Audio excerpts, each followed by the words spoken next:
لقد كان لكم في رسول الله أسوة حسنة لمن كان يرجو الله واليوم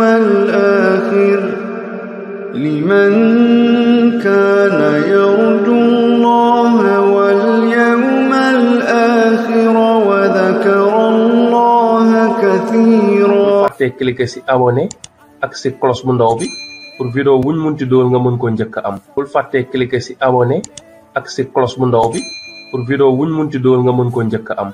pour commerce bi dox boutique bi baña daanu jaay mi baña yaqku alaaji papan li ma lay joxe ni waaw manam sangat la bo xamni xamna na ki koy bind mom dang ko fay xaliss bu bari mu bindal lako waaw waye kep ko def ak fo meuna ne ci aduna da nga falu go Babacar ngi fi lay bind rek lay def manam falu go beug falu bindé métier am Babacar bindé métier du nelo gudd nelo falu go beug falu ubbeeku go beug ubbeeku wërseuk bo beug am njabot go beug am boko defé sunu borom dana la ko may manam fal go beug ñu fal lako fal go beug ñu fal lako ak gum meuna doon amna fal yo xamanteni dang koy falu manam chaque semaine alxamis wala àllarba yaa ngi tiit ñu wàcce la ndax décret mel benn ngoog de dëgg la de am na ci falu yoo xam ni da nga koy falu ba pare doo ko tal da ngay feebar ba jóge fa waaw am na ci falu yoo xamante ni nii da nga koy fal waaye du neex na nga ko bëgg na nga bëggee mu am maanaam na nga bëggee ñu palee la ko maanaam cet dala ciy jiitu waaw léegi nag boo bindee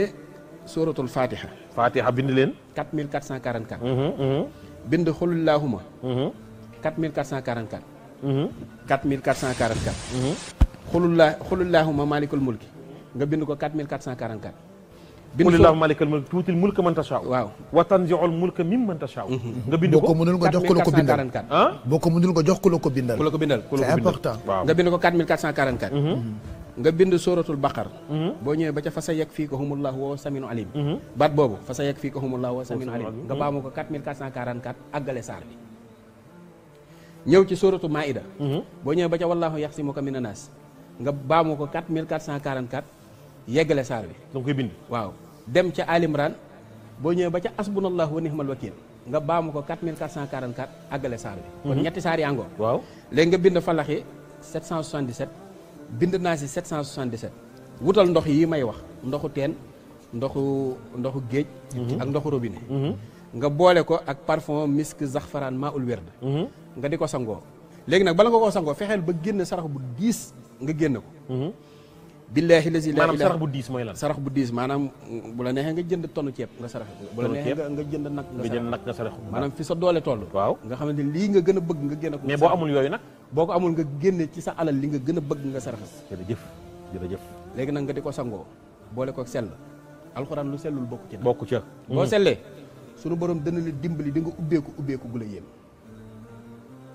man maa la wax ni loolu ci sangat yi la asalaamaaleykum wa rahmatullah waa mbokk yi ku bëgg ku ko bindal alquran moo xam surat la wala sala incha allah wala sax turu yàlla ak lu mu mën doon incha allah mën ngeen contacter 77 103 31 90 wala aussi nga contacter 78 198 06 06. La boutique Biotique vous présente la gamme de produits 100% bio, 100% naturels. Un traitement très efficace pour augmenter les seins et les hanches avec Yokebe sans effet secondaire. Un traitement pour augmenter les seins et les hanches avec notre huile et pommade 100% bio, 100% naturel.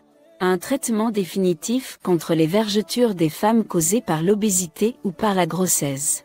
Un traitement définitif contre l'estomac, la prostate et le diabète. Un traitement pour un bain intime efficace et un traitement efficace pour la resserre vaginale et les femmes sans désir sexuel. Un traitement efficace pour une prise de poids ou une perte de poids 100% naturel. Pour tout besoin, contactez-nous au 77 982 98 82. moo waral gannaaw bi sa gëm rafetee ba mu am laytaay bu dëgër jëlal sa nag nga dem sàkku ci xam-xam ne waaw laab moom nuñ koy defee nu ñu war a jàppee jàpp lu cay farata njàpp lu cay sunna njàpp lu cay luñ sopp waaw lu ñu war a sangee janaba lu war a jiitu lu war a mujj nuñ koy defee waaw julli moom ku taxaw looy wax ku rukkoo looy wax ku sujjóot looy wax ku taaya looy wax waaw julli moom lu mu taxawee koor moom lu tax yàlla sanc na ko loolu lépp nga jéem koo taxawee te nag suñu réew mi yàlla barkeel na ko barkeel gu day ni néew na nga dox juróom fukki meetar te dajee ko ku la mën a xamal sa diine waaye nag foo toll sa àdduna kenn mënu la cee nax sa léppi àdduna xam nga ko bañ lay tuddee maanaam intellectuel nga ci lépp te sa diine xamoo ca tus kooku moom intellectuel ga waanaam wàññeeku na doy na waar kon nag nañ fexe ba xam suñu diine gannaaw bi ñu gëmee yàlla ba pare ñu xam lan mooy defar suñu diine genn wàll giñ def ci suñu àdduna ba kenn mënuñu cee nax kenn ku ne ci ñun yére ya ngay sol xam nga la muy jar or ba ngay takk gramme ba fa mu toll xam nga ko ba naka noonu place bi nga xam ne yaa ngi koy jaay na marchandise ma mun di toll donte conteneur lañ la wàccee lu ca sànku xam nga ko waaw loolu nag ni nga hittewoo ba xam ko tax àdduna rek la genn wàllatam boo ko defoon xam sa diine. loolu moo tax ñu indil leen seen formation Laxdari de A à Z ak lu ëpp 11 heures de vidéo buy tax nga xam lépp lu làmboo ci sa wàllu diine noonu lañ koy toppee ligne par ligne baat par baat page par page ba mu mat 63 pages am na 62 vidéo yoo xam ne defar nañ ko ak traduction wam ci wolof ak arabe de A à Z ñu topp téere bi ligne par ligne page par page nga xamante ne nii dinañ ci détaillé lépp loo xamante ne nii muskalaf bi bu xasee ba majeur war na koo xam ak li nga xamante ne nii moo aju ci wàllu règle gis mbaax ci jigéen lan mooy àtteem lan mooy deretu wasin ak boo amee doom kañ nga war a toog doo julli kañ nga war a julli ak li nga xamante ne nii moo aju ci waxtu julli yi kañ lay commencé kañ lay jeex ak at yi nekk ci julli yëpp farata yi sunna yi boo juumee ci julli ak façon njuumte yëpp nan nga koy réparer moo xam julli mbooloo la wala julli yow kenn ak ki nga xamante ne nii dafay sikki sàkk ci jullee lan mooy ateem kuy sikki sàkk ci njàppam lan mooy ateem ak lépp loo xamante ne nii moo aju ci sobe ak diine ni ñuy defee fóotu lislaam nan la ñuy tuubee ak lan moo aju ci wàllu jàpp farata yi sunna yi lan moo aju ci sangu farata nan lañ koy defee ak lan mooy farata yi ak sunna yi ak ngëneel yi tiim tamit ci wàllu diine kan moo ko war a def ak nan la ñuy tiimee dinañ leen ko xamal ci formation bi di Laxdari lépp nag dinañ ko def ci traduction ci wolof ak arabe même yow su fekkee mënoo lire arabe sa formation bi dina la intéressé ndax dinañ ko traduire ligne par ligne dinañ la ko expliquer détail par détail ngir nga xam lépp loo xamante ne nii moo aju ci sa wàllu diine mu nar a nekk 63 thèmes di nekk 63 pages yu composé téere bi di Laxdari donc képp nga xamante ne nii bëgg na xam sa diine formation bi yow yaa tax ñu def mën nga koo suivre ci sa téléphone mën nga koo suivre ci sa tablette mën nga koo suivre ci sa ordinateur te li gën a neex ci formation bi mooy dafa ànd ak ay bonus képp koo xamante ne nii jënd na téere bi dinañ ko may téere boo xamante ne nii moo am bien fait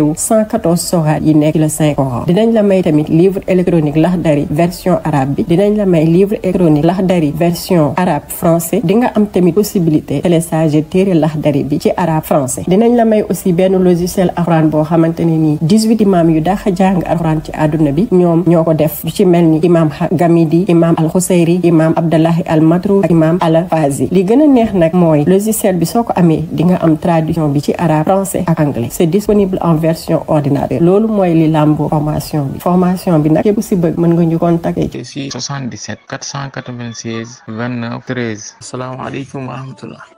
La boutique Biotique vous présente la gamme de produits 100% bio 100% naturels. Un traitement très efficace pour des cheveux longs lisses et naturels avec nos huiles et pommades 100% bio 100% naturelles. Un traitement efficace pour une prise de poids avec une confiture, prise de poids avec Aboatim et prise de poids au Sahara. Un traitement efficace pour blanchir les dents, un traitement pour blanchir la peau et les zones sensibles. Un traitement efficace pour une très bonne circulation sanguine et un traitement efficace pour les reins. Un traitement efficace pour le système respiratoire, pour les nerfs et pour le sommeil. Un traitement très efficace contre le ballonnement, la constipation et estomac avec notre herbe charbon végétal. Pour tout besoin, contactez-nous au 77 982 98 82. Assalamu alaikum wa rahmatullahi wa barakatuh. Bienvenue sur notre chaîne Islamic Motivation. Aujourd'hui, nous allons explorer un sujet qui intéresse beaucoup de gens. Comment devenir très riche selon les enseignements islamiques. L'islam nous guide non seulement dans notre vie spirituelle, mais aussi dans notre succès matériel. Préparez-vous à découvrir des conseils précieux pour atteindre la richesse, tout en respectant les principes de notre belle religion. Section 1. Comprendre la richesse en islam. Dans l'islam, la richesse n'est pas seulement mesurée en termes d'argent ou de biens matériels. Elle englobe également la richesse spirituelle, morale et sociale. Allah dit dans le Coran, sourate Al-Baqarah, verset 261. Ceux qui dépensent leurs biens dans le chemin d'Allah ressemblent à un grain d'où naissent 7 épis, à 100 grains l'épi. Et Allah multiplie la récompense à qui il veut, et la grâce d'Allah est immense, et il est omniscient. Cela montre que la vraie richesse vient de la générosité et de l'utilisation de nos ressources pour le bien. Section 2. Les principes islamiques pour atteindre la richesse. Pour devenir riche selon les enseignements islamiques, il est essentiel de suivre certains principes fondamentaux. 1. Tawakkul, confiance en Allah.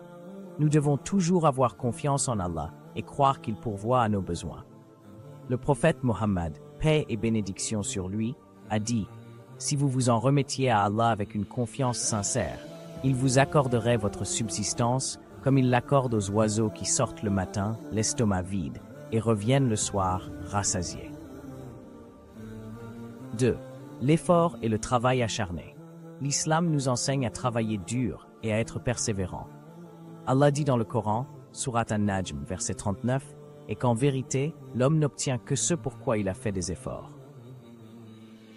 3. L'honnêteté et l'intégrité. L'honnêteté est un pilier fondamental du commerce et des affaires en islam.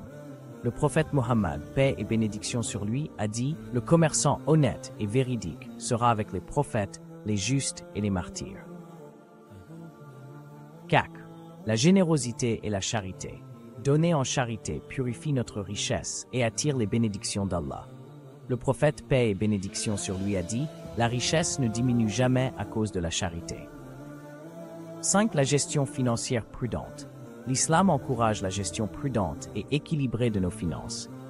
Évitez le gaspillage et l'extravagance. Allah dit dans le Coran, sourate Al-Isra, verset 27, « Les gaspilleurs sont les frères des diables, et le diable est ingrat envers son Seigneur. » Section 3. Stratégie pratique pour atteindre la richesse. En plus des principes spirituels, voici quelques stratégies pratiques pour devenir riche selon l'islam. Investir dans l'éducation. L'éducation est une clé importante pour le succès financier.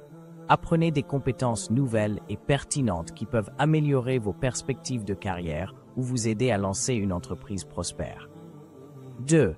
Épargner et investir judicieusement. Épargnez régulièrement et investissez vos économies dans des projets halal. Les investissements dans des secteurs éthiques et productifs sont encouragés. 3. Créez des sources de revenus multiples. Ne dépendez pas d'une seule source de revenus.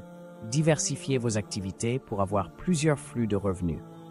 Le prophète Muhammad, paix et bénédiction sur lui, a encouragé le commerce et l'investissement dans différents domaines. 4. Évitez les dettes et l'intérêt, riba. L'intérêt est strictement interdit en islam. Évitez de vous endetter et vivez dans les limites de vos moyens. L'islam recommande des transactions financières transparentes et équitables. 5. Donner en sadaqa et zakat. La zakat est une obligation pour tout musulman ayant des moyens financiers. Donner en sadaqa, charité volontaire, attire également les bénédictions d'Allah et purifie votre richesse. Section 4. Témoignages et exemples inspirants. Voici quelques témoignages et exemples de personnes qui ont atteint la richesse en suivant les principes islamiques. 1. Témoignage. Après avoir commencé à donner régulièrement en charité et à éviter les transactions basées sur l'intérêt, j'ai vu mes affaires prospérer de manière inattendue. La baraka, bénédiction d'Allah est réelle. Témoignage 2. Investir dans mon éducation et apprendre de nouvelles compétences m'a permis de créer plusieurs sources de revenus. En suivant les enseignements islamiques, j'ai trouvé un équilibre entre succès matériel et satisfaction spirituelle. Devenir riche selon les enseignements islamiques est un voyage qui nécessite de l'effort, de la persévérance et une confiance totale en Allah. En suivant les principes spirituels et pratiques que nous avons partagés, vous pouvez atteindre la richesse tout en restant fidèle à votre foi. N'oubliez pas de vous abonner à notre chaîne Islamic Motivation pour plus de vidéos inspirantes et éducatives. Assalamu alaikum wa rahmatullahi wa barakatuh. لقد كان لكم في رسول الله أسوة حسنة لمن كان يرجو الله واليوم الآخر لمن كان يرجو